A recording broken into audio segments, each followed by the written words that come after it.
A REI, Rede de Escolas para a Educação Intercultural, é uma iniciativa conjunta da AIMA, da Direção-Geral da Educação e da Fundação HCAM.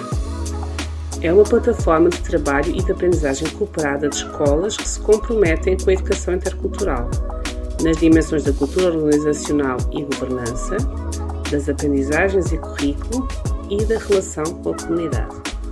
Contribui para o desenvolvimento dos profissionais de educação e das escolas, através de sessões de formação, reflexão e partilha de práticas interculturais, produção e partilha de recursos. Atualmente, é constituída por 66 escolas-membro, representando cerca de 450 estabelecimentos de ensino dos 18 distritos de Portugal continental e ainda do distrito do Funchal da Madeira.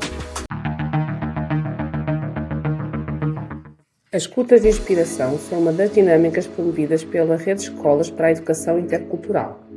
Contam com a participação de convidados que vêm partilhar projetos, investigação, ferramentas ou estratégias, visando promover a reflexão sobre temáticas associadas à educação intercultural, motivar e inspirar as comunidades educativas. Por forma a serem partilhadas com um público mais amplo, as curtas são gravadas e editadas, de forma a preservar os diálogos contextualizados nessa participação, bem como a reserva de imagem dos participantes.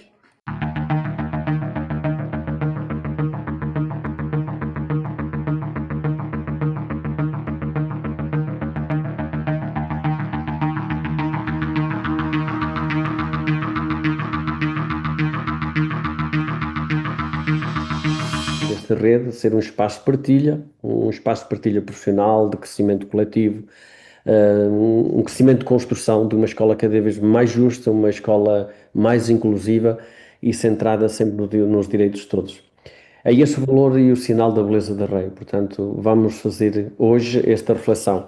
E nesta reflexão queremos dedicar este momento, este bocadinho de vida, ao tema particularmente desafiante e atual, que é as vivências da interculturalidade nas nossas escolas.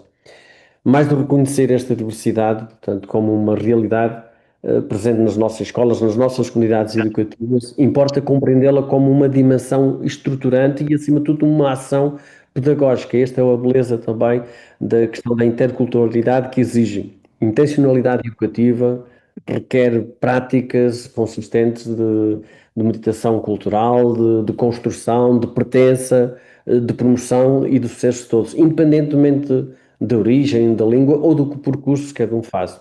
Portanto, não basta acolher, é necessário criar condições para que cada criança, para cada aluno, para cada jovem se revele nos seus espaços, nos seus tempos, nas propostas da escola, para que se sinta representado, escutado e, acima de tudo, incluído nas dinâmicas de aprendizagem e de convivência.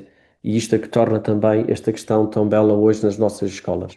Portanto, a interculturalidade trabalha-se a partir do currículo, trabalha-se a partir da linguagem, trabalha-se a partir das nossas relações, trabalha-se a partir dos projetos, trabalha-se a partir da participação ativa de todos os intervenientes, no fundo de toda a comunidade educativa.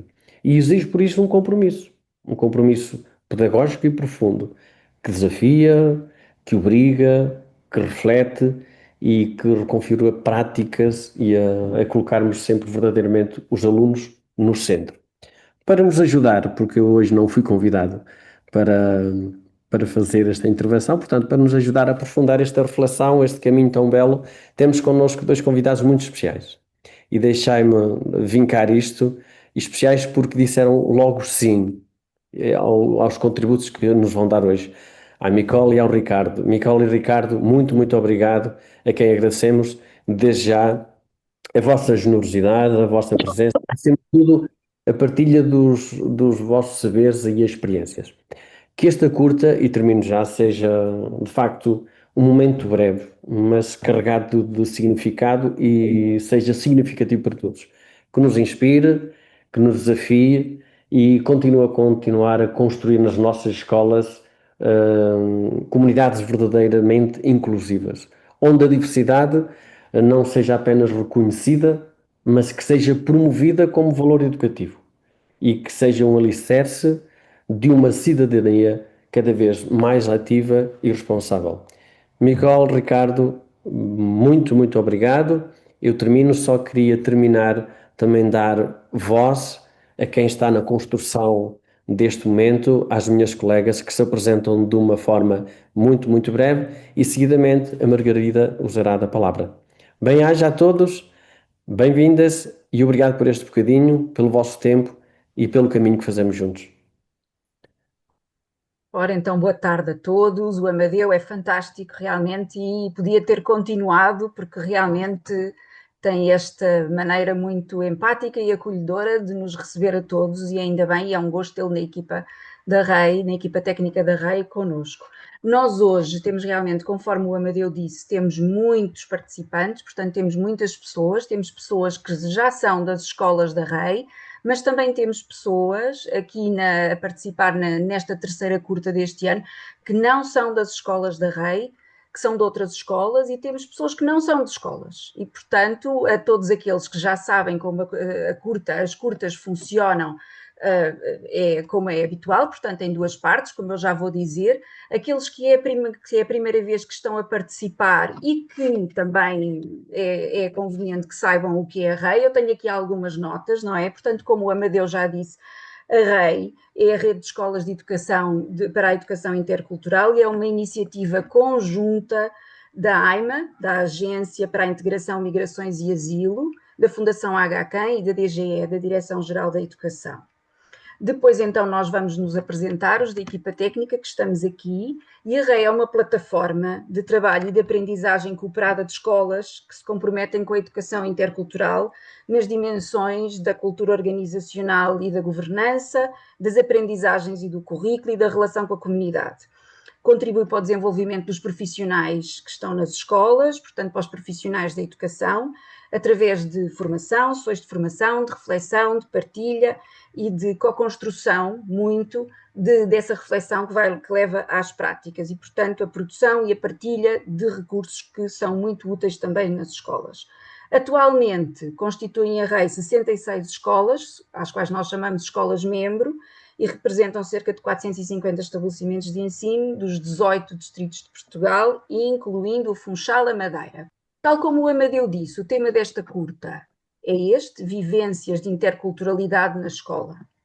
E vai ser dinamizada por duas pessoas muito queridas, uma delas a Micol e a outra o Ricardo. A Micol Brazabeni é licenciada em Psicologia, eu passo a dizer de uma forma curta e resumida, eles depois complementarão se assim o entenderem, aqui a sua bio pequenina, a sua biografia dinamizada então pela Micol, a Micol Brazabeni, que é licenciada em Psicologia e doutorada em Ciências da Educação, em Itália, fez investigação pós-doutoral em Antropologia no CRIA, no ISCTE. É atualmente mediadora social num agrupamento de escolas do ensino básico da rede pública, que é o agrupamento de escolas da Bobadela, e para o objetivo desta curta, talvez valha a pena ressaltar algumas das suas experiências de investigação e de trabalho que podem trazer elementos para a reflexão e conversa. Coordenou o projeto Pequena Oficina de Antropologia, juntamente com as colegas de Júlia Cavallo e Kitty Baraxi, em duas turmas do quarto ano no agrupamento de escolas Nuno Gonçalves, numa parceria com a Câmara Municipal de Lisboa e o Centro em Rede de Investigação em Antropologia, exatamente o CRIA do ISCTE. Foi co-curadora do projeto Sons da Metamorfose, Mergulhar no Barro com as Crianças, inserido no Children Not Allowed, Inhabiting the Movements, Inhabiting the City, coordenado por Kitty Baraxi e financiado pela rede Atlantic Fellows. Realizou a sua investigação doutoral na Universidade Federal de Minas Gerais, partilhando ideias de escolas com famílias do grupo indígena Machacali Ticam. Espero ter dito bem, senão a Nicole corrige-me. No âmbito de projetos de pesquisa e ação em Itália, ao lado de famílias migrantes romenas, realizou sessões de orientação, formação e discussão com professores do ensino básico inerentes aos temas da educação intercultural, nomeadamente com alunos rom. Para além disso, gosta de ser mãe, professora de yoga, feminista e ativista dos direitos humanos. Bem-vinda, Nicole. Obrigada. Depois temos também Ricardo, Dr. Ricardo Borges Rodrigues, professor auxiliar no ISCTE, da Universidade de Lisboa, e investigador integrado no CIS da Universidade de Lisboa, desde 2013. É doutorado em Psicologia Social e das Organizações, desenvolve investigação e tem trabalho publicado na área da Psicologia Social do Desenvolvimento, nomeadamente sobre a promoção do bem-estar e de relações sociais e interculturais positivas e inclusivas na infância e adolescência, particularmente em contextos educativos. É diretor do mestrado de Psicologia das Relações Interculturais e vice-coordenador académico no ISCTE do Erasmus Mundus Global Mobility, Inclusion and Diversity in Society, Global Minds. Coordenou e integra a equipa do projeto TAPE 4, do Centro de Investigação e Intervenção Social do ISCTE, que envolve a consultoria a vários agrupamentos de escola da região de Lisboa. Muito obrigada aos dois por estarem aqui. A primeira parte desta nossa curta, vou dar o palco, o platô, ao Ricardo, para que possa fazer a parte do enquadramento teórico destas vivências interculturais na escola, e depois, então, numa segunda parte, a Nicole fará, então, mais a partilha e a explanação das partes práticas. Então, eu chamo-me Margarida e, neste momento, sou professora, e neste momento estou em mobilidade na DGE, na Direção-Geral da Educação, no domínio da interculturalidade e aqui na equipa técnica da REI. Passo a palavra às minhas colegas, antes de passar ao Ricardo. Pode ser? Quem quer? Estou também aqui da equipa técnica da REI, Mónica Mascarenhas, trabalho na Fundação HK. Estou aqui com muita alegria. Continuando, da Fundação HK, Teresa Oliveira, e também sou professora. Aqui da parte da AIMA, também na equipa técnica da REI, Diana Fernandes, e tem sido um prazer estar aqui a aprender e a circular conhecimento. Obrigada. Boa tarde a todos, meu nome é Thaisa Cavalcante, trabalho na AIMA, sou assistente social, espero um dia ser professora também, e é com muito gosto que estou aqui convosco. Obrigada. Ricardo, então, Muito podemos bem, começar? vamos a isto. Muito boa tarde a todas e a todos. Dizer que é um enorme prazer, na verdade, estar aqui hoje convosco. É a minha primeira visita à REI, embora tenha e acompanho o trabalho que a rede desenvolve desde há muito tempo esta parte. Dizer-vos só antes de avançar que eu tenho dois gatos bebés que têm 3 meses, eles estão ali numa sala, é possível que entretanto acordem e, portanto, se ouvirem miar, já sabem o que é, eles estão bem cuidados, portanto não há razões para preocupações. Podia ter incluído isso na minha biografia, gosto muito de gatos. E também que gosto muito de ser pai. Não referi, na verdade, e podia também ter referido esse aspecto, que aqui o meu percurso, vamos dizer assim, nas questões da interculturalidade, da diversidade social-cultural, iniciou-se há muitos anos, em 2004, talvez, para a altura do meu doutoramento. E, na verdade, fiz parte da, da, ah, da primeira Bolsa de Formadores, do então A5. Pronto, já lá vão muitos anos, mas queria dizer-vos que, não é, desde que iniciei, no fundo, o meu percurso de investigação, tive sempre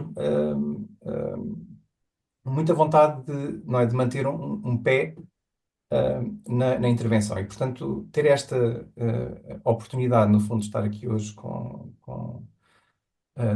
mais de 2 centenas de professores é um enorme privilégio. E, portanto, não tenho como expressar a minha gratidão pelo tempo, no fundo, que me emprestam a mim, à Nicole também. E pronto, e portanto vou avançar, não é? No sentido também de não tomar mais do que os 20 minutos, não é? Que indiquei que tomaria a minha apresentação. Tenho aqui um PowerPoint, portanto vou agora iniciar a partilha de ecrã. Peço só que confirmem que estão a ver o que é suposto verem. Sim. Ou seja, o meu PowerPoint. Sim. É isso, não é? Sim, É estamos a perfeito. ver. Muito bem. Então, Ah, o tema, o título aqui da minha apresentação, toma no fundo aqui o título desta terceira curta de inspiração, Vivências da Interculturalidade na Escola. No fundo, o que vos trago aqui é um contributo mais específico da psicologia social, do desenvolvimento e da educação, onde me insiro assim do ponto de vista disciplinar. Como é evidente, existem múltiplos caminhos teóricos, conceptuais para abordar a temática da interculturalidade. Eu hoje trago-vos aqui um, imaginando que, porventura, já se tenham cruzado com esta proposta, que é a proposta de James Banks, que se centra, ou que aborda, no fundo, a educação intercultural. E a par disto, trago-vos também alguns contributos aqui da proposta teórica do contacto intercultural de Gordon Allport. O modelo de Banks identifica cinco domínios fundamentais quando se trata de abordar a educação intercultural em contexto escolar, a integração de conteúdo intercultural, o processo de construção de conhecimento, a forma como a pedagogia é abordada, a questão da redução do preconceito e também a importância da cultura escolar e das estruturas sociais, em que medida estas capacitam, no fundo, os vários agentes para a intervenção. Eu hoje vou procurar, no fundo, ilustrar, a partir de alguns dados da investigação, estes três domínios de intervenção: o domínio da integração de conteúdo, da redução de preconceito e o domínio da cultura escolar. A minha apresentação, no fundo, tem aqui duas partes. Uma primeira parte em que me centro, sobretudo, sobre o problema. Vou identificar aqui alguns problemas, digamos assim, e na segunda parte orientar-me-ei mais para a identificação de algumas soluções, sabendo à partida que a Micol, na sua intervenção, vai certamente entrar pelas questões mais práticas da intervenção. Ora, gostava de começar por referir que, na verdade, a abordagem da interculturalidade ela permite dar substância, realidade concreta à nossa Constituição da República Portuguesa, nomeadamente no que se refere ao seu artigo 13º, a este princípio da igualdade, não é? Que nos diz que todos os cidadãos têm a mesma dignidade social e são iguais perante a lei, e depois, mais concretamente, que ninguém pode ser privilegiado, beneficiado, prejudicado, privado de qualquer direito ou isento de qualquer dever em razão de... E agora temos aqui estas dimensões, estas categorias que são muito importantes: ascendência, sexo, raça, língua, território de origem, religião, convicções políticas ou ideológicas, instrução, situação económica, condição social ou orientação sexual. Ora, na primeira parte da minha apresentação, gostava, no fundo, de focar aqui algumas ideias que diria que são prevalentes, enfim, na comunidade educativa, com as quais me tenho cruzado, sobretudo no âmbito da minha intervenção, não é? com as escolas que tenho desenvolvido ao longo dos últimos anos. Que ideias são estas? A primeira, eu imagino que não seja propriamente muito prevalente aqui na rede de escolas para a educação intercultural.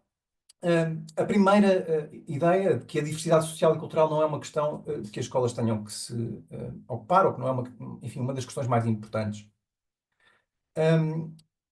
A ideia de que as crianças não percebem, não dão importância às categorias sociais, que as crianças não são preconceituosas, quanto muito são bons selvagens, ou seja, os seus preconceitos, no fundo, podem ser uma tradução, enfim, da circunstância de ainda estarem a aprender, de ainda estarem em processo de socialização. Desde logo a ideia de que as crianças não são capazes de entender os preconceitos e os estereótipos, na medida em que estes são processos demasiado sofisticados, no fundo, para a sua compreensão, e também a ideia de que os professores não têm preconceitos e não discriminam. Ora, será que as crianças não percebem, não dão importância às categorias sociais? O que nos diz, no fundo, a literatura sobre isto? Existem várias teorias que são relevantes, eu trago aqui uma, teoria do desenvolvimento da identidade social do Nizda, que identifica aqui 4 fases essenciais no desenvolvimento deste processo de reconhecimento e de compreensão das categorias sociais na infância. Uma primeira fase, que é designada de indiferenciação, ou seja, uma fase em que as crianças não conhecem, não são capazes de identificar as diferentes categorias sociais. Em torno dos 3, 4 anos de idade, uma segunda fase, a fase da categorização social, em que as crianças revelam a capacidade de categorizar, de reconhecer categorias que são muito salientes, por exemplo, a idade, o género e categorias em torno de elementos fenotípicos, como, por exemplo, a cor da pele. A partir dos 6, 7 anos de idade, de acordo com esta teoria, as crianças são não só capazes de reconhecer as categorias, mas também já de se autoposicionarem, de se autocategorizarem, e é a partir destes 6, 7 anos de idade que começam, que iniciam, enfim, um processo de desenvolvimento de preferência pelo seu próprio grupo. Ora, é importante referir que no fundo, o desenvolvimento de preferência pelo seu próprio grupo verifica-se sobretudo nas crianças que pertencem a grupos sociais com estatuto social maioritário. De acordo com a teoria do desenvolvimento da identidade social de Nysdale, será também a partir dos 6, 7 anos de idade que as crianças, no fundo, vão desenvolvendo conhecimento dos estereótipos, vão desenvolvendo eventualmente preconceitos e adquirem então a capacidade de discriminarem e de excluírem os outros em função destas pertenças grupais. Podemos claramente dizer, existe imensa evidência em Portugal e também noutros países, que aos 10 anos de idade as crianças são capazes de reconhecer estas categorias que aqui estão referidas: idade, forma corporal, etnia, religião, estatuto socioeconómico, orientação sexual, nacionalidade, género, entre outras. O que é que isto significa? São capazes de olhar para a realidade e, no fundo, arrumar as pessoas nestas caixas, nestas categorias sociais. E aos 10 anos de idade já sabem também muito bem reconhecer, enfim, o estatuto relativo das diferentes subcategorias.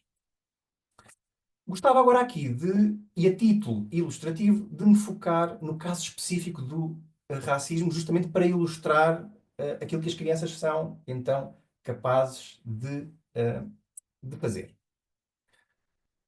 Será então que as crianças não têm preconceitos, estereótipos, não discriminam com base nas percepções e identidades grupais, raciais? Antes de avançar esses dados que temos sobre as crianças em particular, gostava de vos dizer que, de facto, quando perguntamos às pessoas em geral, vamos dizer assim, não é, ao senso comum, que percepção têm sobre a prevalência do racismo na sociedade portuguesa, depois, concretamente, não é, em que medida as crianças, os adolescentes, os adultos, os séniores são racistas, invariavelmente as pessoas tendem, digamos que, a subestimar os níveis de racismo na sociedade, enquanto perguntadas, não é, como é que é relativamente às crianças, aos adolescentes, não é, ao longo da vida, as pessoas indicam claramente que as crianças não são racistas, e é aquilo que podemos ver aqui num desses estudos que realizamos. É importante também referir que, quando perguntadas, as pessoas dizem que elas próprias não são racistas. Será que é assim? Vamos já ver. Bom, uma coisa muito importante é, antes de mais, clarificar o que é que entendemos por racismo. Haver aqui alguma clarificação conceitual. O racismo representa um sistema organizado de privilégios e preconceitos que coloca sistematicamente em desvantagem um grupo de pessoas que se considera pertencer a uma raça específica. Do ponto de vista aqui do conhecimento da psicologia, o racismo é uma espécie de conceito chapéu que tem lá dentro, no fundo, 3 ingredientes fundamentais. O preconceito, que diz respeito às avaliações positivas, negativas, que podemos fazer dos diferentes grupos.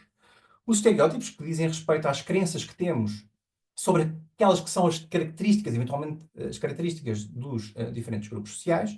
E a discriminação, que é a dimensão comportamental. Ou seja, a ideia de tratamento diferencial em função, então, dos preconceitos e dos estereótipos. O racismo, em particular, transporta a crença de que existem diferentes raças e que podem ser identificadas com base em características físicas específicas. É importante referir que a evidência diz-nos claramente que existe apenas a espécie humana, ou seja, não é possível identificar subespécies ou raças. Também a percepção de que um grupo tem características inerentes, uma essência que o torna inferior, e também ter crenças e atitudes negativas e o poder social para criar desigualdades. Importa também referir que este preconceito ou racismo ele pode ser conceptualizado em dois níveis distintos.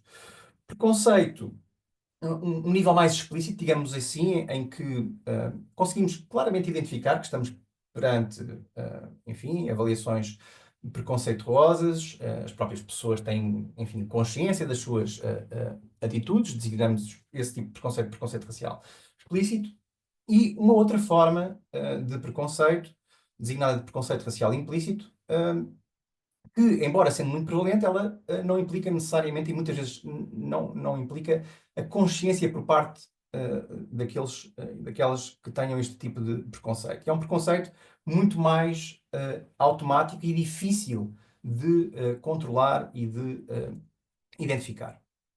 Ora, o que procuramos fazer neste estudo, que se focou em crianças com idades entre os 6 e os 10 anos, foi, enfim, perguntar, em que medida que as crianças apresentam preconceito racial, nesta dimensão explícita e na dimensão implícita também.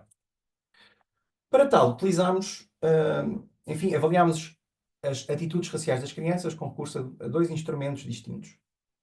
Um instrumento explícito, uma medida explícita, pedíamos às crianças, basicamente, que atribuíssem traços positivos e negativos a duas crianças, a uma criança branca e uma criança negra. Em seguida, contabilizávamos um número de traços positivos e negativos atribuídos a uma e a outra. É importante referir que as crianças tinham a possibilidade, se assim o entendessem, de atribuir, enfim, só traços positivos às duas crianças. Uma experiência. Os resultados, enfim, são convergentes com aqueles que nos trazem também a literatura internacional, enfim, de outros países no contexto europeu. Ou seja, aos 6, 7 anos de idade, a maioria das crianças expressa uma avaliação mais favorável face ao seu próprio grupo, face ao grupo das crianças brancas. Portanto, é importante referir que as crianças que participam neste estudo são crianças portuguesas brancas e que, curiosamente, ao longo da idade, no fundo, estas atitudes mais favoráveis face ao seu próprio grupo vão decrescendo e tornam-se minoritárias, à medida que aumentam as atitudes igualitárias. Não é? Que aos 9, 10 anos de idade, cerca de 50% das crianças estão a avaliar de igual forma a criança branca e a criança negra.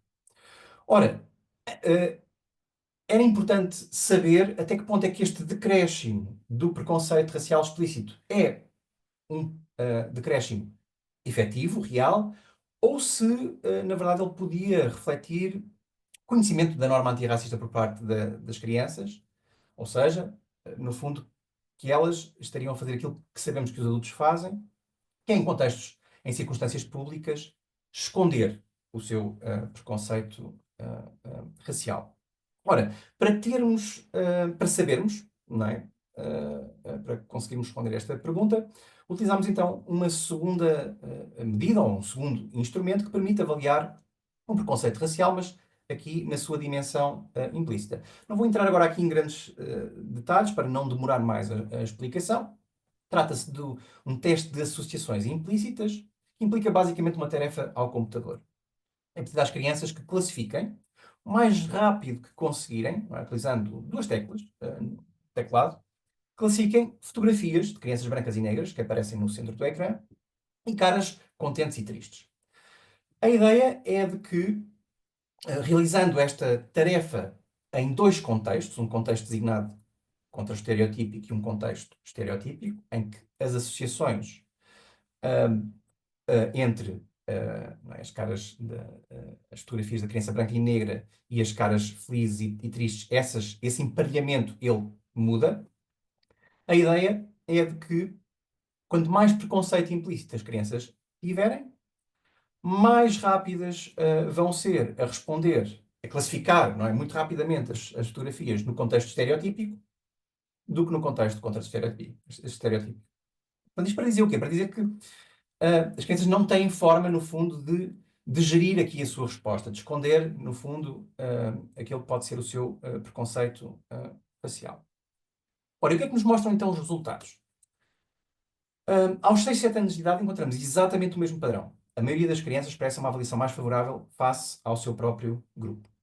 Contudo, e diferente do padrão identificado relativamente ao preconceito racial explícito, este enviesamento ele não decresce com a idade. Ou seja, o padrão que identificamos aos 6, 7 anos de idade, ele mantém-se aos 8 anos e aos 9, 10 anos também. Portanto, a maioria das crianças expressa um preconceito racial implícito, que indica basicamente uma avaliação mais favorável do seu próprio grupo racial. Bom, deixaria agora às crianças, este estudo é um estudo ilustrativo. Ou seja, já temos, não é, muitos estudos que apontam e que são consistentes neste sentido. Este padrão que verificamos, não é, no fundo, de uma redução do preconceito explícito, mas não do preconceito implícito, ele é identificado também noutros países, ou seja, não podemos sequer dizer que esta seja uma particularidade do contexto português. É um padrão que identificamos em sociedades onde a expressão de racismo é antinormativa, não é socialmente aceitável. Bom, gostava agora de deixar o foco nas crianças e deslocar-me agora para os professores. Bom, será que os professores não têm enviesamentos, não discriminam? A este respeito, trago-vos os resultados de um estudo recente realizado no âmbito do projeto Scholar, da Fundação La Caixa. Os resultados deste estudo eles estão disponíveis online, podem ser consultados. O estudo procurou identificar sinais subtis de enviesamentos raciais entre professores do terceiro ciclo do ensino básico em Portugal. Tem uma amostra muito alargada de professores e que pretendeu ser representativa, no fundo, do grupo dos professores em Portugal. Ora, neste estudo, os professores recebiam uma vinheta que mostrava o desempenho abaixo da média de um estudante e também informação sobre o seu comportamento, que era um comportamento, digamos que, de pendor positivo. E eram, em seguida, questionados sobre que expectativas tinham em relação ao percurso desse aluno, de que modo é que o percebiam, avaliavam e que recomendações fariam relativamente ao percurso futuro desse aluno, nomeadamente se dariam uma indicação para prosseguimento de estudos superiores. Ora, é importante referir que tínhamos 3 condições experimentais. Ou seja, os professores não viam exatamente as mesmas vinhetas.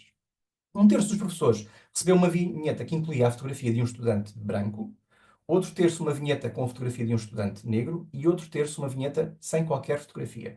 É importante referir que, do ponto de vista do conteúdo, aquilo que estão aqui a ver, ou seja, as classificações dos estudantes e a informação, no fundo, mais detalhada sobre aquele que era, enfim, o seu comportamento, o conteúdo, a informação era exatamente a mesma nas 3 condições.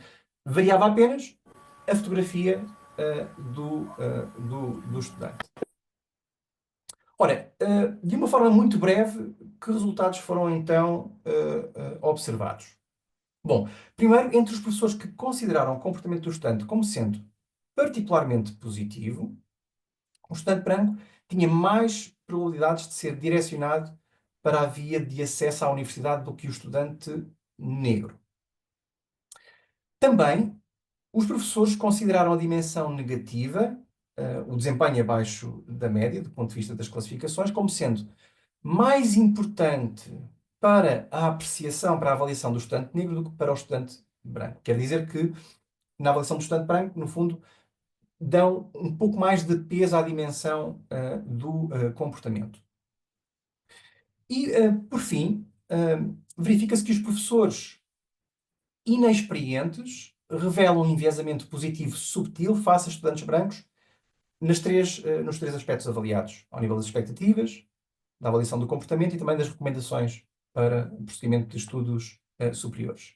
Ora, um dado muito interessante deste estudo é o de que este enviesamento ele é moderado pela experiência do professor. Não é? Como podem observar aqui, esta distância, no fundo, entre a avaliação do estudante branco e do estudante negro, esse diferencial ele desaparece à medida que aumenta, enfim, a experiência dos professores, aqui dada pelo número de anos na profissão.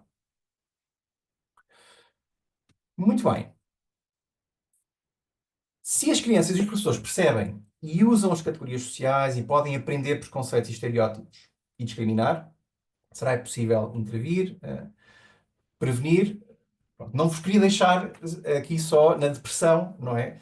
Portanto, eu disse-vos que no início aqui da minha conversa, da minha apresentação, que ia focar sobretudo o problema, mas gostava agora de deixar algumas notas mais do lado da solução, daquilo que pode ser feito. Ainda a um nível mais teórico, conceitual, digamos assim, depois na expectativa de que a Micol possa trazer-nos aqui também exemplos mais concretos, enfim, forma de operacionalização destas ideias, não é, que nos trazem aqui estes modelos. Ora, como vos disse no início, gostava de focar aqui 3 dos 5 aspectos do modelo de educação intercultural de Banks. Gostaria agora aqui de começar pela dimensão da cultura escolar e, enfim, do papel das estruturas sociais na capacitação dos agentes educativos, da escola como um todo, para a intervenção positiva sobre a diversidade social e cultural. Ora, sabemos que ser professor já é um poder em si mesmo. A pergunta é, em que medida é que é possível identificarmos, enfim, competências que podem ser particularmente úteis quando se trata da intervenção sobre as questões da diversidade social e cultural. A este respeito, trago-vos aqui o modelo da competência para a cultura democrática de Barrett, que define, no fundo, esta competência como conjuntos de valores, atitudes, habilidades, conhecimentos e compreensão que são necessários para compreender e respeitar as pessoas que são percebidas como culturalmente diferentes de si mesmo, para interagir e comunicar de forma eficaz e adequada com tais pessoas e para estabelecer relações positivas e construtivas com essas pessoas.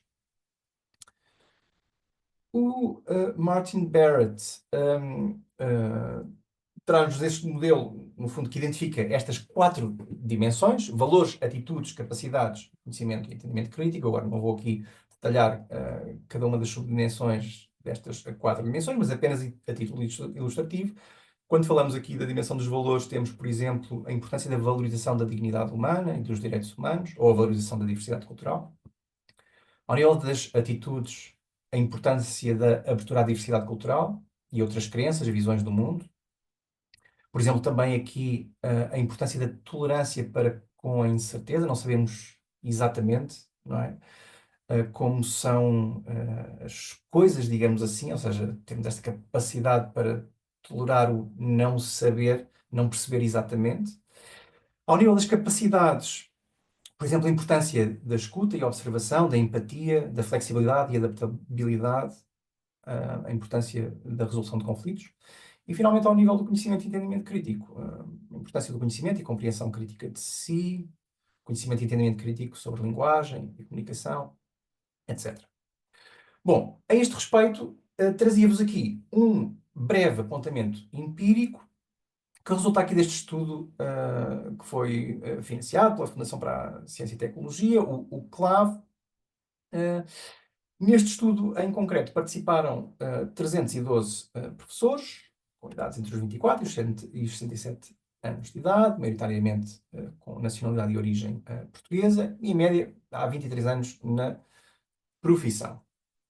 Ora, o que é que procuramos fazer neste estudo? Procuramos avaliar algumas destas dimensões da competência para a cultura democrática. Avaliamos diferentes dimensões. Eu hoje trago-vos aqui apenas 2. Avaliámos no domínio dos valores a percepção dos professores relativamente aos valores da sua escola. Avaliámos concretamente a percepção de 4 valores. Valores de suporte, de performance, de inovação e de estabilidade. Estes 4 valores, eles são identificados a partir de um outro modelo, que é o modelo dos valores humanos de Schwartz, que basicamente o que faz é identificar 10 valores universais. E por universal quer-se dizer que conseguimos identificar, no fundo, estes 10 valores em todas as culturas, em todas as sociedades. Depois, com graus de expressão que podem variar. Ora, estabelecendo aqui então a relação entre o nosso modelo dos valores dos Schwartz e os valores que avaliámos no estudo em concreto, o valor de suporte, ele inscreve-se aqui neste polo da autotranscendência, onde encontramos, por exemplo, o valor do universalismo e da benevolência. O valor da performance liga-se aqui à dimensão da autopromoção, onde encontramos os valores do poder e da realização. O valor da estabilidade liga-se aqui ao metavalor da conservação, onde encontramos os valores da tradição, do conformismo e da segurança. E o valor da inovação liga-se aqui ao polo da abertura à mudança, onde encontramos os valores da autonomia e da estimulação. Neste estudo, para além de avaliarmos a percepção dos professores dos valores na sua escola, portanto, no fundo, os valores são uma dimensão da cultura da escola, avaliamos também o grau de empatia destes professores. Ora, podia trazer-vos aqui evidência sobre a importância da empatia na inclusão da diversidade social e cultural em contexto escolar. Existe muita evidência nesse sentido. Contudo, achei que seria interessante trazer-vos aqui um argumento talvez menos referido para, enfim, a importância de trabalharmos, no fundo, aqui estas competências para a cultura democrática, para o interesse, enfim, de promovermos estas competências nos professores. Ora, neste estudo o que fizemos foi avaliar a relação entre o grau de empatia dos professores e a sua satisfação com o ambiente de trabalho. Perguntámos aos professores em que medida é que estavam satisfeitos com o contexto em que desenvolviam a atividade de professor com a sua escola. E o que é que verificámos? Verificámos que níveis superiores de empatia estavam associados a níveis superiores de satisfação com o ambiente de trabalho. É importante referir que os professores que participam neste estudo são professores de escolas com elevados níveis de diversidade social e cultural. Ora, verificamos que professores mais empáticos são professores mais satisfeitos com o seu ambiente de trabalho, provavelmente porque sentem que conseguem intervir de forma mais eficaz na gestão da diversidade social e cultural. Contudo, é importante referir que este resultado muito positivo, ele é observado apenas nas escolas em que o valor predominante é o valor do suporte e da colaboração. Nas escolas onde o valor predominante não é o valor do suporte e da colaboração, mas o valor da performance, dos resultados, aqui encontramos a relação exatamente inversa. Professores mais empáticos são professores menos satisfeitos com o ambiente de trabalho. Sabemos que o exercício da empatia é um exercício que traz custos. É o que este resultado parece aqui, neste caso, sugerir. E o que nos diz o estudo é que isso será assim quando, porventura, os professores sentem que a cultura não apoia, no fundo, esse exercício de empatia. Deslocando-me agora para a dimensão da redução do preconceito, gostava, mas de forma muito breve, de vos trazer aqui talvez dos modelos mais importantes na psicologia social, quando se fala, enfim, dos caminhos que temos para a redução do preconceito, que há pouco identificámos, não é? Que sabemos que é prevalente na sociedade portuguesa. O que é que podemos fazer, então?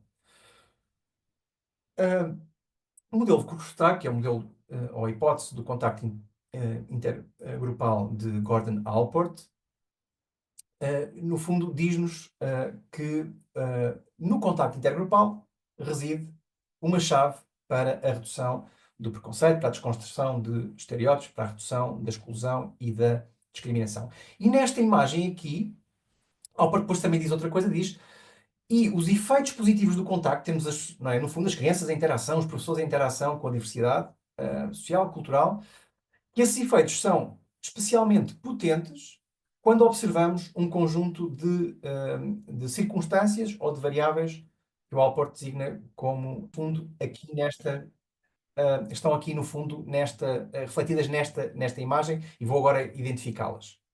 Quais são então estas 5 condições que aumentam o efeito positivo do contacto intergrupal? Que, sem prejuízo de que na sociedade o estatuto entre os grupos possa ser assimétrico, fundamental que no contexto da escola as crianças, por exemplo, se falarmos de crianças, a interação, sintam que valem o mesmo. Muito importante que percebam o estatuto intergrupal como igualitário. O efeito positivo do contacto aumenta na medida em que as crianças em interação sintam que, enfim, que a circunstância apela à cooperação. Não há a ideia de que há objetivos comuns, a ideia de que uns precisam dos outros. Não é? No fundo, esta percepção de interdependência positiva. O contacto é particularmente útil na medida em que a circunstância de interação favoreça a interação pessoal, ou seja, a possibilidade de nos conhecermos não só enquanto membros de categorias sociais, mas enquanto pessoas, não é? Únicas e irrepetíveis.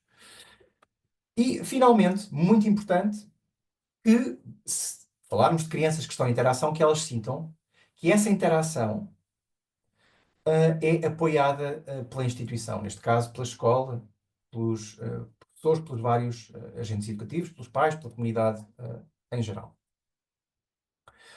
Para concluir, gostava, a propósito da dimensão da integração de conteúdo, que favoreça, no fundo, a inclusão da diversidade social e cultural, gostava de vos trazer aqui a proposta também de Banks, que no fundo nos diz que a integração do conteúdo ela pode ocorrer em 4 níveis ou 4 patamares. E a ideia é de que, à medida que vamos avançando nesses patamares, aumenta a exigência, mas também aumenta o benefício potencial. Ora, no primeiro nível, no nível 1, designado de abordagem dos contributos, estamos a incluir no currículo algumas referências episódicas que, no fundo, permitem ver os vários grupos sociais e culturais. Não é? No fundo, quando celebramos datas especiais, eventos especiais, estamos claramente inscritos aqui no nível 1.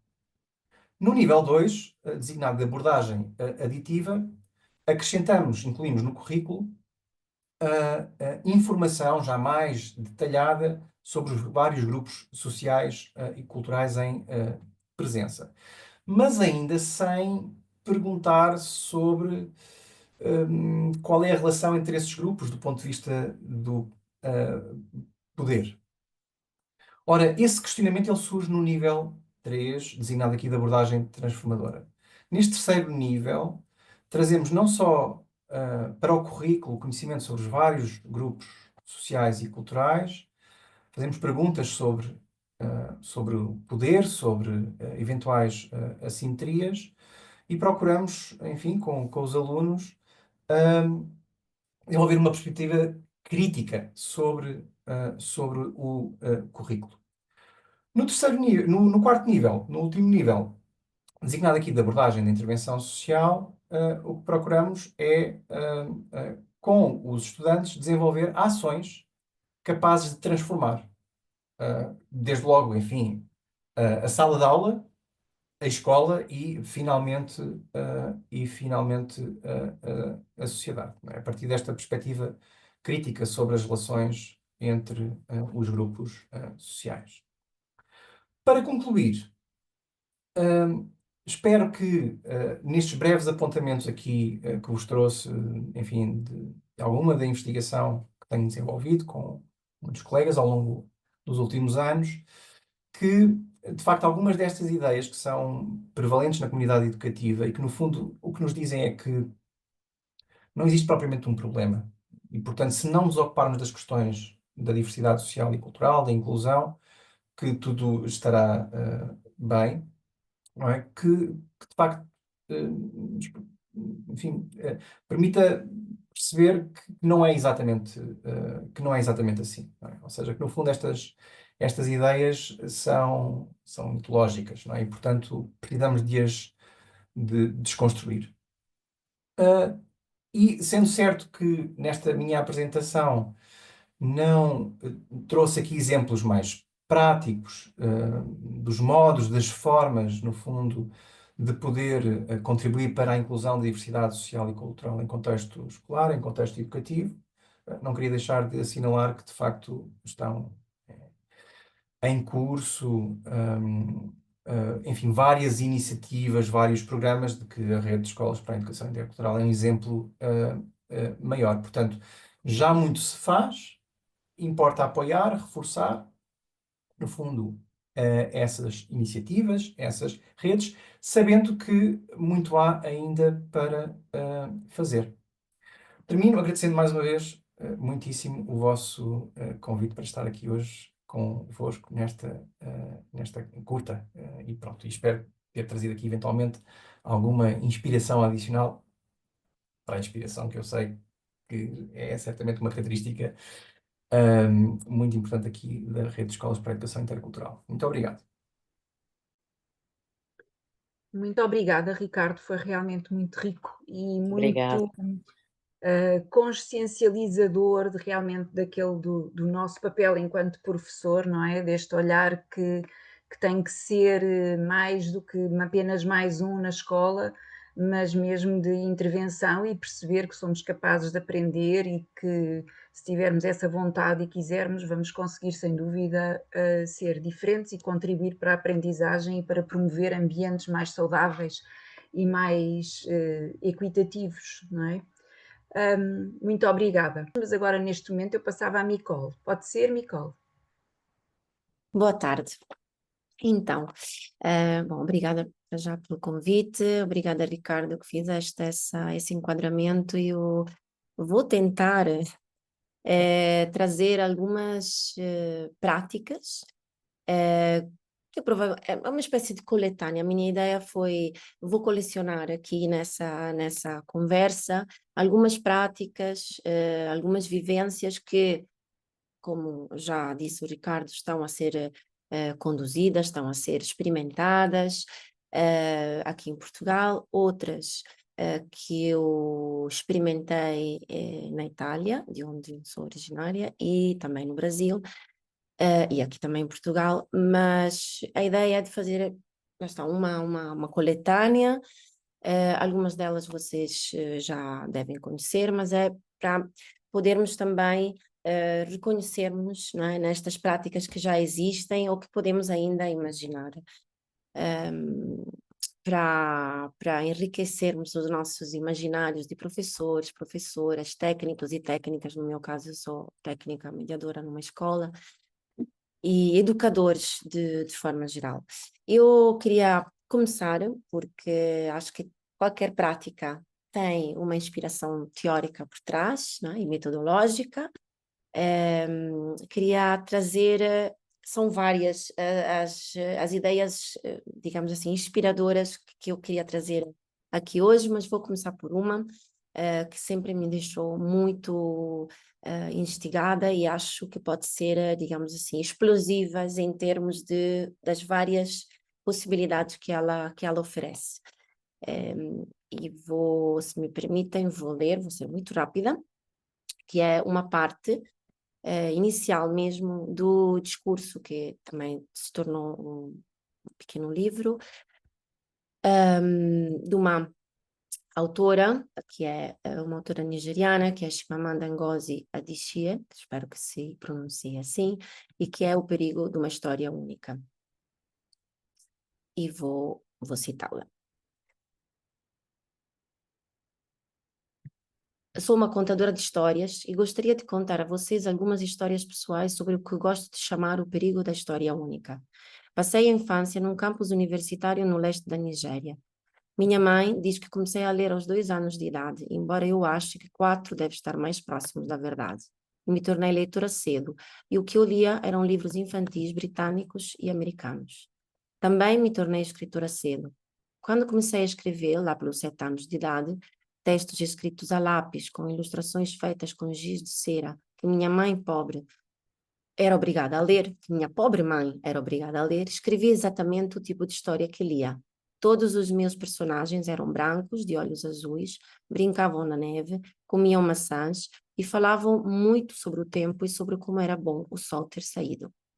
Escrevia sobre isso apesar de eu morar na Nigéria. Eu nunca tinha saído do meu país. Lá não tinha neve, comíamos mangas e nunca falávamos do tempo, porque não havia necessidades. Meus personagens também bebiam muita cerveja de gengibre, porque os personagens dos livros britânicos que eu lia bebiam cerveja de gengibre. Não importava que eu não fizesse ideia do que fosse cerveja de gengibre. O que isso demonstra, acho, é quão impressionáveis e vulneráveis somos diante de uma história, particularmente durante a infância. E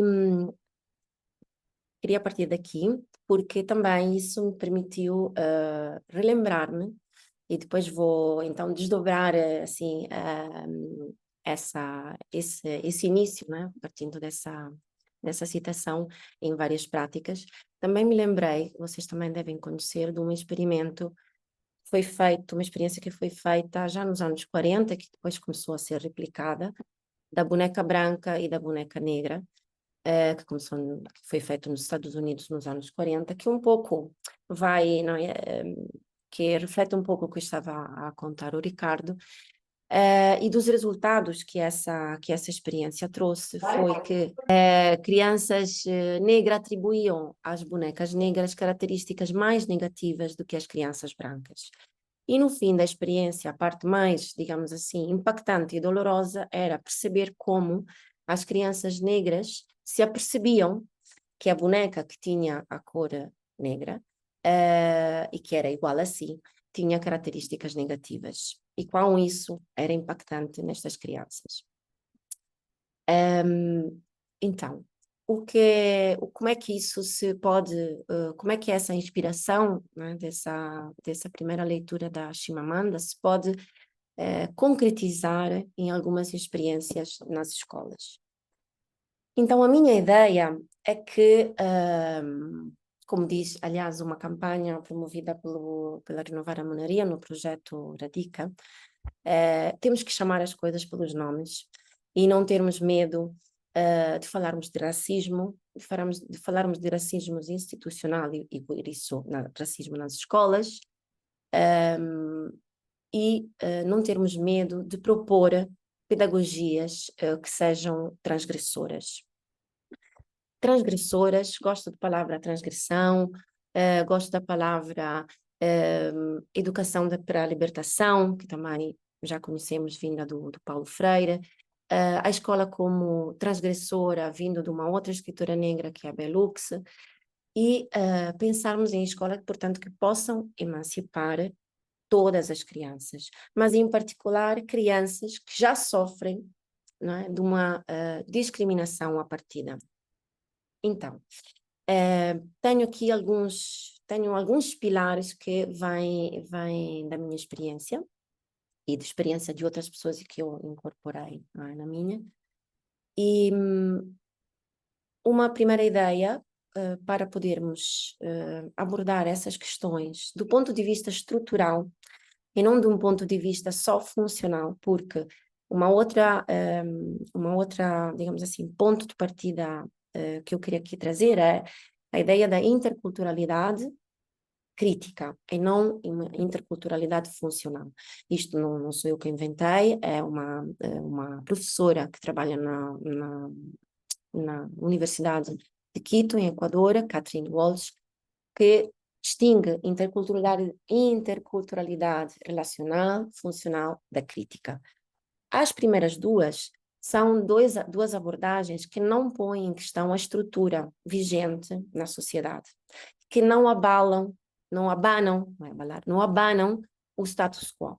Enquanto que a interculturalidade crítica é uma interculturalidade que tem que abanar e transgredir o sistema vigente e o racismo institucional e estrutural. E quando falo em racismo, depois podemos estender isso numa ótica mais numa ótica mais abrangente de interseccionalidade, então considerarmos não só a questão racial, como a questão de género, a questão e de classes sociais, que eu, aliás, tentei abordar nas minhas atividades nas escolas. Então, primeiro ponto, trazermos a criança e os jovens ao centro da nossa ação, qualquer que seja o nosso papel. Isso numa ótica de quebrarmos com uma abordagem adultocêntrica. Então, se nós pusemos as crianças no centro da produção de conhecimento, podemos começar a desestruturar muitos preconceitos e muitas discriminações que nas escolas acontecem e depois na sociedade, né, por consequência, porque as crianças saem e depois crescem e depois votam e depois fazem parte da sociedade. E, como sabemos, também temos esses dados sobre as eleições atuais, né, que muitos jovens votaram à direita e mais jovem do género masculino do que do género feminino. Portanto, isso também é uma questão que nós temos que colocar, que crianças estamos a educar em termos de questões de género. Então, em 2 projetos, portanto, no primeiro projeto que eu participei na Escola Sampaio Garrido, pequena oficina de antropologia, com as colegas Júlia Cavallo e Kiki Baraxi, trabalhamos com crianças em 2 turmas do 4º ano, a partir da ideia de crianças etnógrafas, ou seja, crianças investigadoras, sem medos. Colocamos as crianças nas mãos das crianças todas as ferramentas para nos dizerem o que é que já conheciam, neste caso sobre o bairro, estávamos a trabalhar sobre o bairro dos Anjos, que é um bairro multicultural, e a Escola Sampaio Garrido é uma escola multicultural. Então, o que é que as crianças conheciam sobre o bairro? O que é que as crianças podiam conhecer sobre o bairro diretamente, saindo para a rua? Isto é uma outra questão importante que eu quero colocar, que é sairmos da sala de aula, estarmos a imaginar. Sei que temos imensas limitações de tempo, temos limitações curriculares, financeiras também, né? Se pensarmos na possibilidade de podermos frequentar museus e exposições que ultimamente estão a agitar o contexto cultural, né, das nossas cidades. Então, o que as crianças já conheciam, o que é que as crianças viram a conhecer através de entrevistas e saídas para a rua, e o que é que as crianças nos dizem, então, sobre o bairro, depois juntando essas informações e trabalhando com uma metodologia não só que as põe no centro, onde nós adultas não fizemos nada, senão estarmos presentes e darmos, digamos assim, um contexto, uma estrutura ao que elas vinham fazendo, e introduzindo uma outra abordagem que eu acho fundamental e que talvez seja por isso que a Margarida pensou em mim, porque já há um tempo falei como mediadora da Escola da Bobadela que falta artes nas escolas. E não só nas escolas, mas no tempo livre das nossas crianças. E quando falo de falta arte, é uma arte produzidas pelas crianças também, ou seja, as crianças que possam se expressar através de instrumentos artísticos. E nesse projeto na Sampaio Garrido, as crianças, produziram mapas do território, mesmo, produziram um mapa gigante de 2 metros. Eu não trouxe aqui esses materiais, eram muitos, não sabia bem como compactar, mas posso fornecer, se estiverem interessados. Produziram stop motion, produziram bandas desenhadas, tudo o resultado de o que nós conhecemos e do que é que nós conhecemos durante as entrevistas, que foram elas que produziram também, a pessoas que encontraram na rua, sobretudo as pessoas do comércio local do bairro dos Anjos, em Lisboa. Neste trabalho, fizemos questão, embora fosse uma escola multicultural inserida num bairro multicultural, fizemos questão de não E embora nós trouxéssemos o nosso viés antropológico, fizemos questão de não partir da diferença cultural, não tornarmos isso o elemento principal, mas encontrarmos a diferença cultural, a diferença social e a diferença de género, eventualmente, partindo do que as crianças trazem, que é uma abordagem que surpreende. Surpreende porque, voltando à escritora Chimamanda, as histórias são muitas e não é só uma. Então, o que também a Chimamanda diz, passando a outras práticas no seu texto, e se começássemos a contar a história pelas setas das populações indígenas e não pelas armas dos invasores britânicos, isto no caso, né, da colonização a qual ela se refere, mas nós poderíamos trazer isso para o contexto português, se começássemos a contar a história pelas setas das populações indígenas do Brasil, por exemplo, e não pelas armas dos colonizadores portugueses. Que histórias teríamos? E se fazemos essa experiência de imaginação, de facto, rapidamente percebemos que temos aqui muitas histórias diferentes e temos aqui a possibilidade depois de construirmos outros manuais também, não é, para os nossos currículos. Há já um movimento, isto é outra experiência que eu quero trazer, há já um movimento de descolonização dos materiais escolares. Sei que é um movimento que eu conheço, uma das pessoas que conheço no sentido, conheço o trabalho de uma das pessoas que estão a produzir esse trabalho há muito tempo, que é a professora Cristina Roldão, do Instituto Superior de Escola de Educação de Setúbal, que está a trabalhar desde há muito tempo sobre a descolonização dos manuais escolares para o primeiro, sobretudo para o segundo e terceiro ciclo. E, embora possamos achar que isso é um trabalho muito difícil e muito lento, né, para aquilo que é preciso fazer urgentemente, também é possível, e há projetos que estão a fazer isso, também partindo do primeiro ciclo, é possível descolonizar os manuais partindo do manual colonizado, ou seja, assumimos que temos manuais ainda com uma forte carga colonizadora, né, e autoritária do ponto de vista da narração de uma história única, mas podemos, nas nossas salas de aulas, nas nossas atividades, em sessões de sensibilização, que eu também faço na escola onde eu trabalho, que são paralelas, não é, ao currículo, são extracurriculares, digamos assim, podemos descolonizar o imaginário das nossas crianças, trazendo uma pedagogia crítica e uma educação crítica ao que está no manual. Isso, provavelmente vocês já conhecem, muitos trabalhos que estão a ser feitos nesse sentido. Já citei o projeto da DICA, não é? Que foi promovido pela a Associação Renovar a Moraria, que foi aplicado, se não estou enganada, na Escola Patrício Prazeres, em Lisboa, e que foi trabalhado com as escolas do primeiro ciclo, portanto, porque quanto mais cedo começamos, quanto mais vamos ter resultados, não deixamos isso para o segundo e o terceiro ciclo, embora haja uma grande resistência a trabalharmos no primeiro ciclo, e eu reparei isso trabalhando também no primeiro ciclo com as questões de género, sinto uma forte resistência ainda sobre estes temas.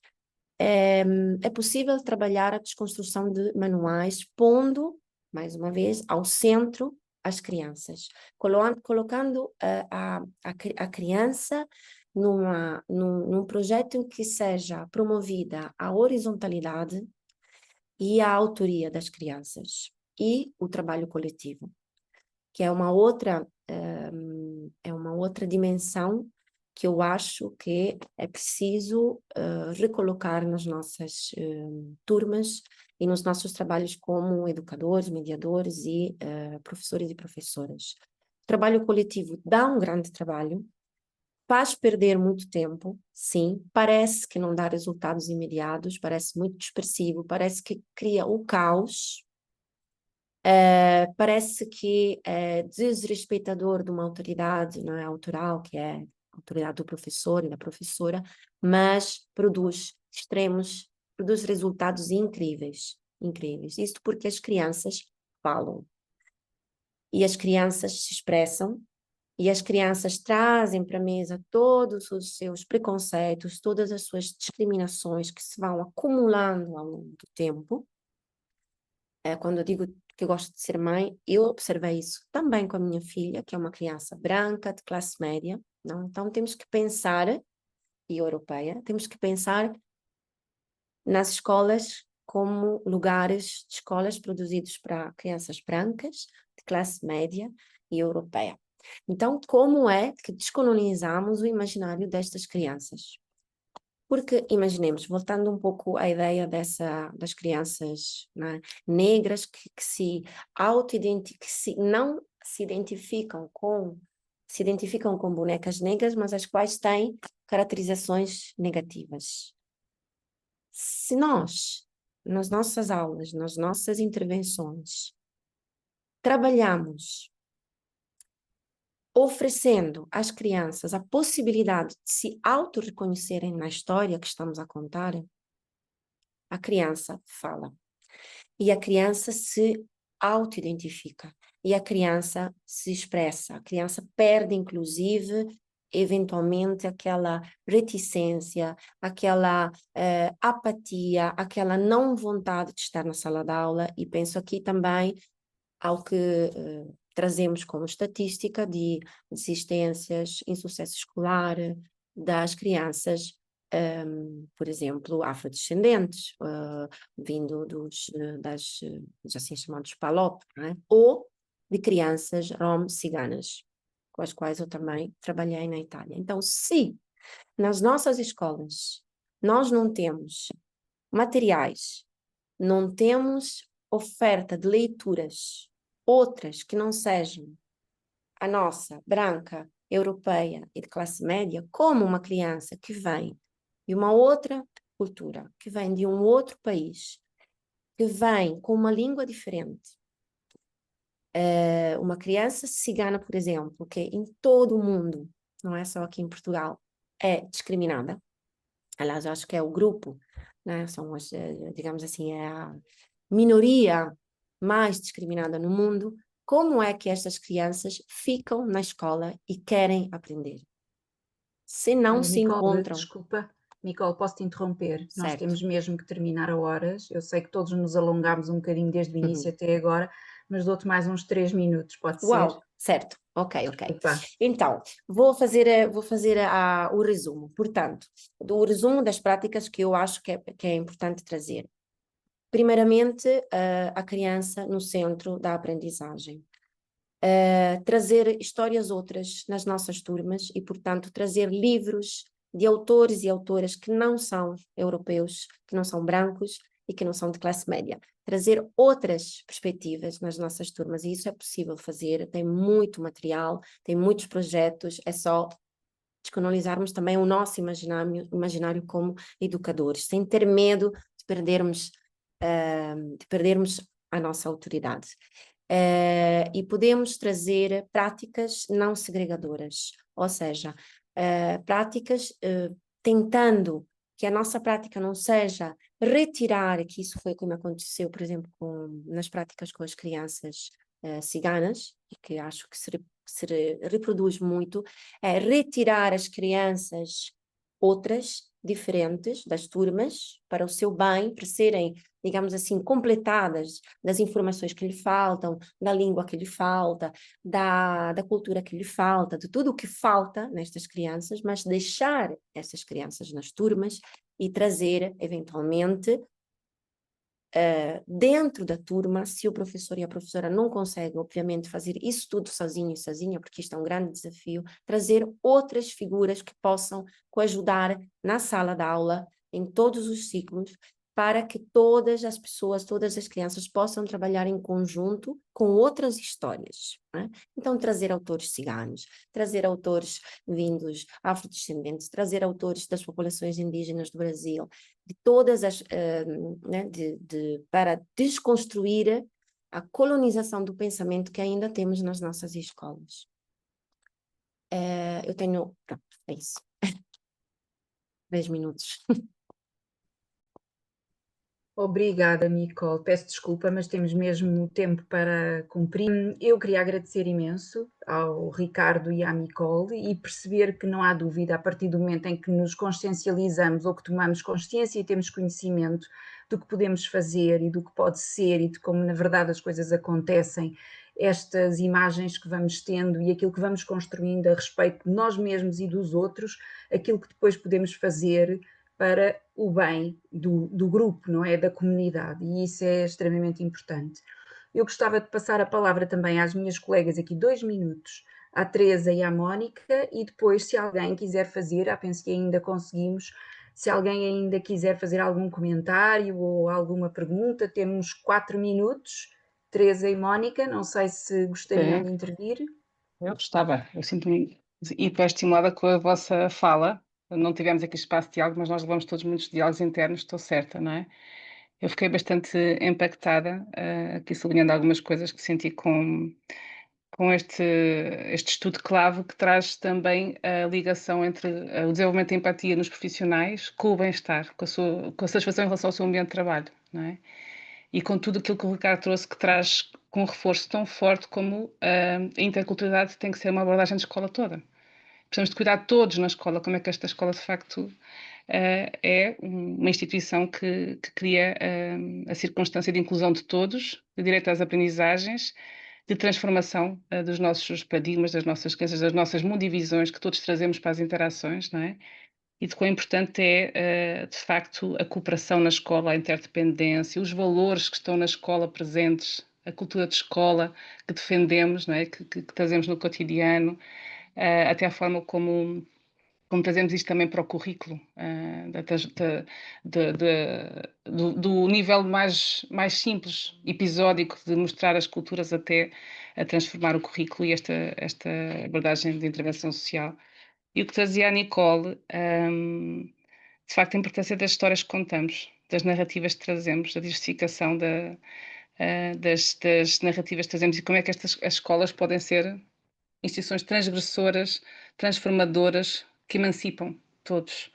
A ideia das crianças investigadoras, não é? Da autoria das crianças e de como isto se relaciona também com a dimensão da identidade, não é? De como é que as crianças se percepcionam. A escola é a primeira instituição fora da família de socialização das crianças. Ela é muito importante. Nós todos temos noção disso e por isso é que cá estamos, não é? A importância de facto aqui da horizontalidade do coletivo, do trabalho do coletivo, de descolonizarmos o imaginário, o nosso imaginário, os materiais que temos de conhecimento, as produções de conhecimento e assegurar que de facto a criança está a cair o zoom. Estou já a terminar, só dizer que de facto este espaço de autoria das crianças como produtora de conhecimento, de cultura, e com isto também transformamos os resultados escolares. Eu não estou a ver, mas ainda bem que vocês me veem e me ouvem. Neste momento vou olhar para um ecrã em branco e termino aqui. Obrigada, muito obrigada aos dois. Passo a palavra. Teresa, queres fazer alguma aportação? Olha, eu só posso subscrever tudo aquilo que foi dito. É um momento é muito importante interrompermos a nossa lida diária, aquela correria em que andamos, para pararmos e ouvirmos estas coisas que nos recentram e são tão importantes no trabalho que fazemos. Se calhar não me alongava mais, porque não sei se os colegas ainda vão intervir. Então, se calhar terminávamos, agradecendo mais uma vez ao Ricardo e à Nicole todo este saber partilhado, esta consciencialização. Muitas vezes é preciso nós ouvirmos os passos, não é, da desconstrução e de realmente aqueles estudos que para nós nos parece a nossa experiência do dia a dia, mas que há muito por trás que os sustenta e estrutura, e depois todas as situações práticas e como é que isso se pode desconstruir na escola, exatamente pondo a criança no centro. Eu vou deixar então as nossas colegas da AIMA, a Thaísa e a Diana, a tarefa de encerrar esta curta. Obrigada a todos. Obrigada. Não sei onde é que anda a Diana, em Ao teu nome lado. que está por aqui, então somos tantos. Diana. Podes avançar, no fundo, Sim, foi então em muito. nome da REI, da equipa técnica da REI, posso falar em nome desta, estamos muito dedicadas a este programa e fico aqui em mente este curta de hoje, para nós foi também uma grande surpresa de ter colegas que trabalham em várias áreas da sociedade. Abrimos aqui um pouco mais e agradecer também a partilha dos CLAIM junto da comunidade educativa local, que é muito importante essa articulação em rede. E fico aqui com a ideia, neste final, da palavra representatividade, porque cada vez mais temos falado sobre isso internamente. É tão importante falarmos de interculturalidade como a representatividade sobre cada um como ser único. E isso vai nos ajudar a quebrar uma série de estereótipos, discriminações e preconceitos que temos visto a crescer, infelizmente, no mundo nos últimos anos. Obrigada a todos. E muito obrigado mais uma vez. Ok, obrigada. Boa tarde a todos. Obrigada. Obrigada. Adeus. Boa tarde, até a próxima. Obrigada. Obrigada. Obrigada. Obrigada, bom trabalho.